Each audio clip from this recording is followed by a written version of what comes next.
Elon Musk کی company x نے اپنی فوٹو ایڈیٹنگ کی سہولت بند کر دی ہے جو زیادہ تر صارفین کے لیے دستیاب تھی۔ اس فیچر پر تنقید ہوئی تھی کہ اس کی مدد سے خواتین اور بعض معاملات میں بچوں کی جنسی نوعیت کی تصاویر بنائی جا رہی تھیں۔ اب یہ سہولت صرف ان صارفین کے لیے دستیاب ہوں گی جو سبسکرپشن کے ذریعے پیسے ادا کریں گے، جس کا مطلب یہ ہے کہ ان کے نام اور پیمنٹ ڈیٹیلز ریکارڈ پر ہوں گی۔ امریکی ریاست منیسوٹا میں بدھ کے روز ایک خاتون کو ان کی گاڑی میں گولی مار کر ہلاک کیے جانے کے بعد سے احتجاج جاری ہیں، جن میں مظاہرین اور امیگریشن آفیسرز کے درمیان جھڑپیں اور ہنگامے بھی دیکھنے میں آئے ہیں۔ مقامی حکام اس ہلاکت کا الزام ڈونلڈ ٹرمپ کی جانب سے شہر میں امیگریشن کے خلاف سخت کریک ڈاؤن کو قرار دے رہے ہیں۔ مزید تفصیلات کے لیے بی بی سی کی ندا توفیق نے اس واقعے کی جگہ کا دورہ کیا۔ ان کی رپورٹ پیش کر رہی ہیں عالیہ ناز کی۔ منیسوٹا کے شہری پورا دن اس مقام پر جمع رہے جہاں ایک آئس ایجنٹ نے 37 سالہ رینی نیکول گڈ کو گولی مار کر ہلاک کیا۔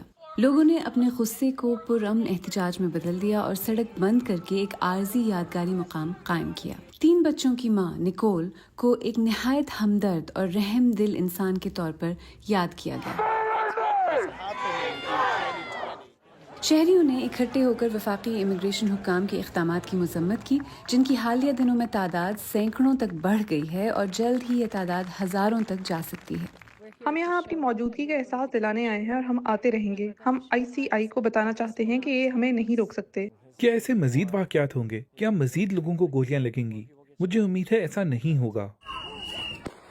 اس ہلاکت کی کئی زاویوں سے ویڈیو بنائی گئی اور ہر فریم کو صدر ٹرمپ سمیت سب نے باریک بینی سے دیکھا اور پرکھا، مگر اس کشیدہ سیاسی ماحول میں متضاد بیانیے سامنے آ رہے ہیں۔ بائیں بازو کے کچھ شدت پسند عناصر مسلسل ان کوششوں میں لگے رہتے ہیں کہ وہ صدر کو وہ کام کرنے سے روکیں جس کے لیے عوام نے انہیں منتخب کیا ہے، یعنی امیگریشن قوانین کا نفاذ۔ صدر آئس کے ساتھ کھڑے ہیں، میں آئس کے ساتھ کھڑا ہوں، ہم ان تمام قانون نافذ کرنے والے اہلکاروں کے ساتھ کھڑے ہیں۔ میں نے کبھی اتنی زیادہ آئس کی گاڑیاں نہیں دیکھی تھی جتنی میں نے انہیں گولی مارے جانے سے کچھ دیر پہلے دیکھی۔ وینس اور لینیٹ اس مقام سے ایک بلاک سے بھی کم فاصلے پر رہتے ہیں اور انہوں نے مجھے وہ سب کچھ بتایا جو انہوں نے اپنی آنکھوں سے دیکھا۔ انہوں نے حکومت کے اس دعوے کو مسترد کر دیا کہ رینی گڈ اور وہاں موجود لوگ احتجاج کر رہے تھے۔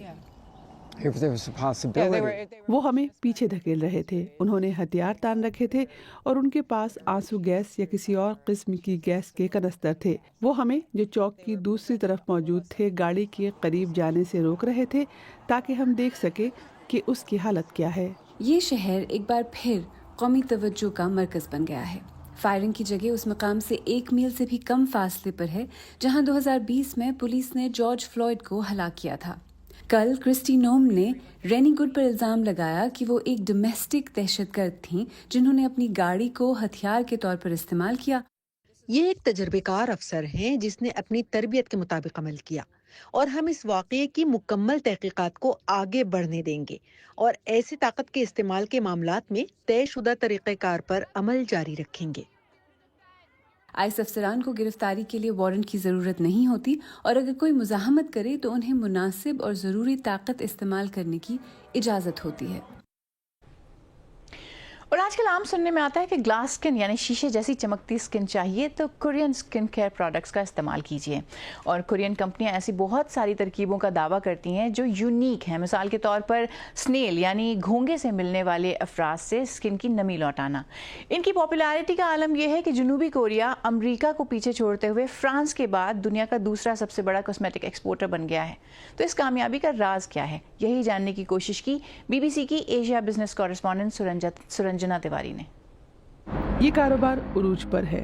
گزشتہ سال جنوبی کوریا کی کمپنیوں نے دنیا بھر کے صارفین کو $10 بلین مالیات کی بیوٹی پروڈکٹس فروخت کی۔